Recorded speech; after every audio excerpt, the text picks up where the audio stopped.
Hey guys, if you're a subscriber to my channel, you may have seen my recent unboxing and review of this Acklot steel tongue drum.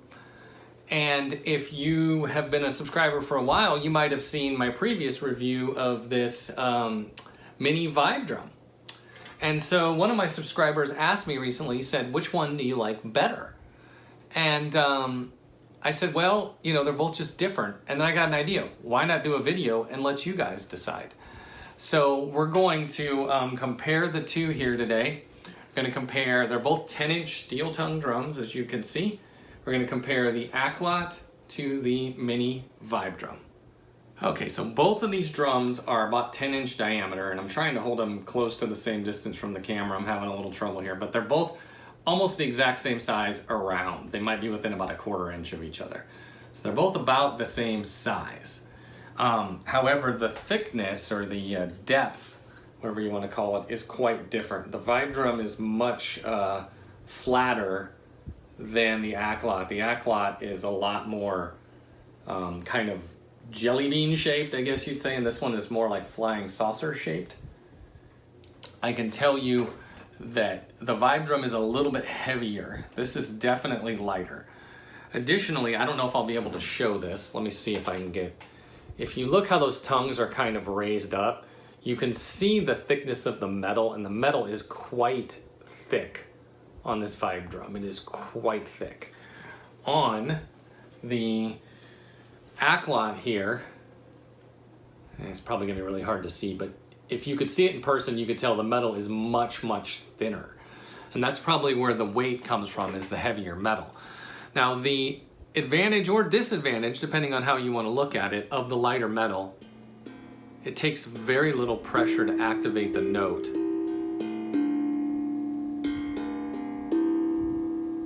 Just a little bit of pressure will activate that note. However, I also noticed that when you're playing it, if you really start hitting hard, when you hit this note, it's rattling the 3 or 4 notes on either side of it because the metal is thinner, and so it's kind of picking up those vibrations.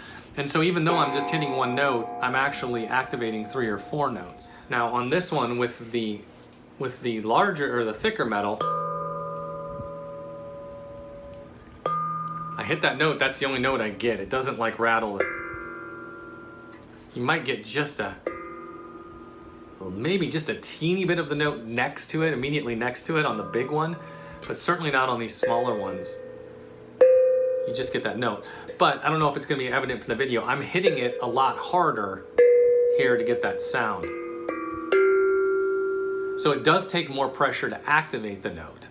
So additionally, if I push on one of the tongues here, and hopefully the camera can see this, you see how that flexes, and I'm not putting a whole lot of pressure on it, I'm just pushing on it just a little bit.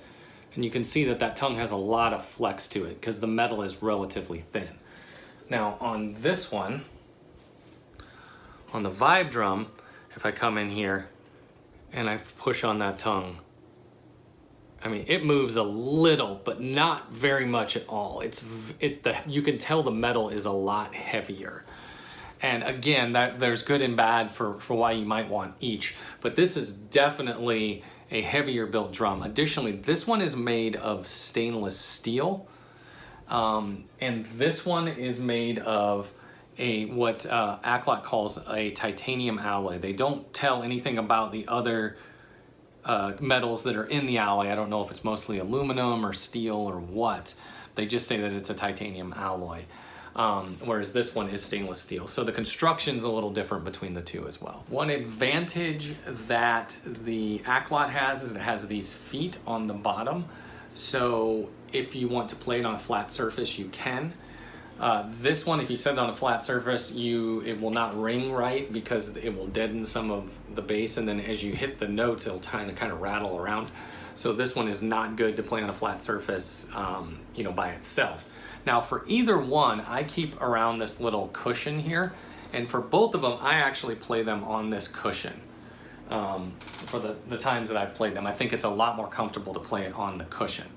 Now I did try playing both of them without the cushion, and without the cushion, I found the Vibedrum to be a lot more comfortable to play because of the shape, how it's more saucer shaped.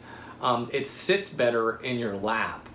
This one, because it's so kind of round, it has a tendency when it's in your lap to kind of want to rock each way, especially as you're hitting it. And so while this one has the advantage of being able to be played on a hard surface, I don't prefer it when you're playing it without a pillow. It's definitely kind of awkward to play on your lap. This one, on the other hand, is very ergonomic to play on your lap. Both of them come with a gig bag. This has an inner sleeve as well. Both of them come with mallets, and this one has double-ended mallets, this one has single-ended mallets. This one also additionally includes a little song book and some finger picks that I actually didn't like the finger picks at all, so I wouldn't consider that an advantage. But so they both come with their set of accessories. They both also include free shipping. The cost on this one at the time of this review is about $90. The cost on this one is about $214. This one is in the C major scale at 440 Hertz, and as far as I can tell, that's the only option for this drum. This one is tuned in the desert scale, which is a scale that Vibedrums came up with themselves, but it's essentially an augmented D minor scale. Yeah, E minor, excuse me. So I'm in an E minor scale, and this particular one is tuned at 432 Hertz. Vibedrums does offer 4 different scales on this drum, and they offer all of them at either 440 or 432, and they will do custom scales on request, provided they can make it work with the drum, of course. So if the tuning, if you want a specific scale or you want something at 432 Hertz, this is going to be a huge advantage. If your ears like minor chords, this is going to be a huge advantage. If you are all good with the C minor or C major scale, this is a great option for you.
All right, so now you've kind of seen the differences between them. Like I said, one isn't better or worse, they're just both different.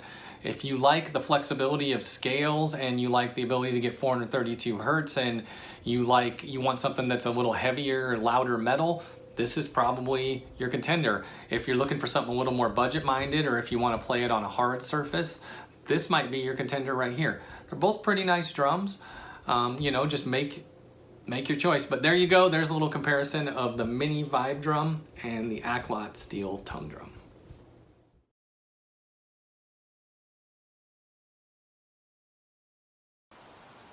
Hi, this is Vernon with Vibedrums.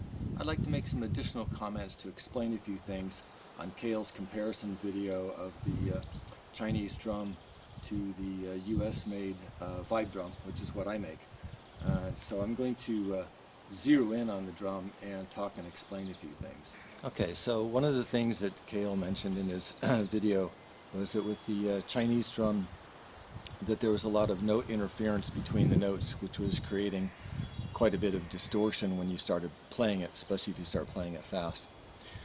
And the reason for this is a couple of reasons, but the main reasons, as I've said in my video before, is that not only is the note shape a little bit important, but the note spacing is really important. And what they've done is they've taken a 10-inch drum and they've crammed 11 notes into it, which is unbelievable. Because when you start getting that many notes that close together, the distance between the edge of this note and the edge of this note is really, really small. And because it's so small, when you hit that note, it activates the note next to it and the note on the other side, because the spacing is wrong, because they think that, hey, boy, if I get 11 notes into the drum, the people will buy it because they get 11 instead of 8. But the fact is that a 10-inch drum just really can't support more than 8 notes without getting distortion. And so this is why we've chosen the shape of the notes we have. And also look at the note spacing. I can get a whole finger between these notes. And so when I hit this one, it doesn't activate the next one. So that is the main reason. They're cramming too many notes into a small drum. Now the other thing that Kale says is he says that the thin drum is really easy to activate the notes, and the Mini-Vibedrum is more difficult. You have to hit it harder. I have to disagree with this. I think this is more of a playing technique problem that Kale has, in that he's hitting the fingers, his fingers are too loose, and he's hitting too much down. If you get your finger more parallel to the drum, keep it kind of stiff, you don't have to hit it hard at all to activate the note. I'm not hitting it hard, I'm just touching it.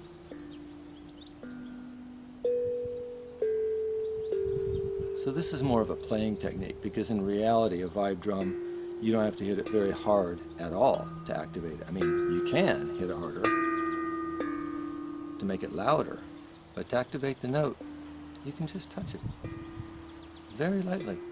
It doesn't take much at all to activate these drums. Okay, and the other thing is, we're talking about the Chinese drums.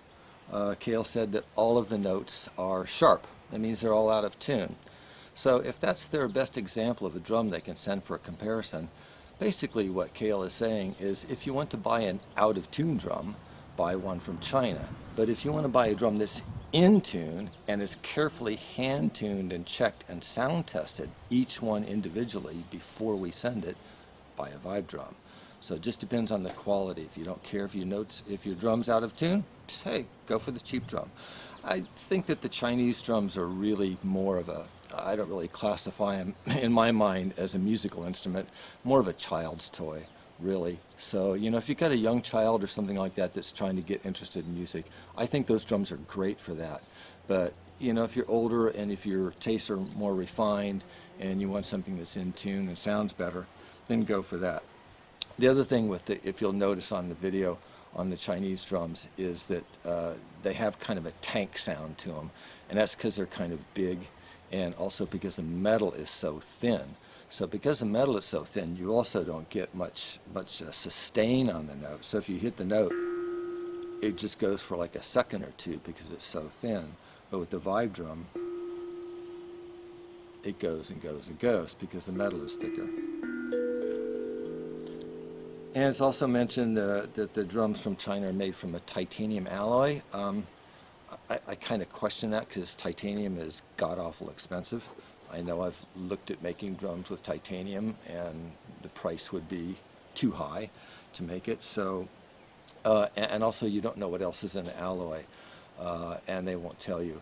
There could be lead in there, there could be other things. Our drums are solid stainless steel, and they meet California's Prop 65 regulations for contaminants within your steel. So there's no lead or any harmful metals in the steel, so it's safe for people of all ages, and you don't have to worry about any heavy metal contamination from it. The Chinese drums, I don't know what's mixed in with the titanium.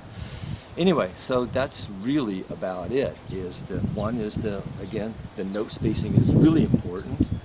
It doesn't take much to activate a vibe drum.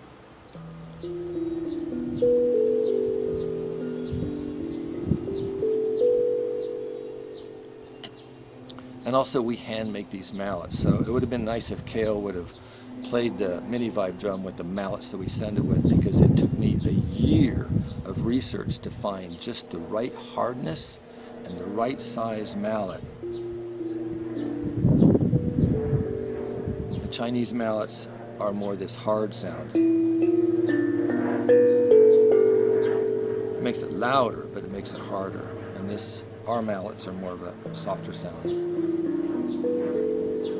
Plus, on our mallets you get two ends. You get the soft end and you get the hard end. So if you like the hard sound, you can go for it. If you like the soft sound, you can go for it, or with your fingers.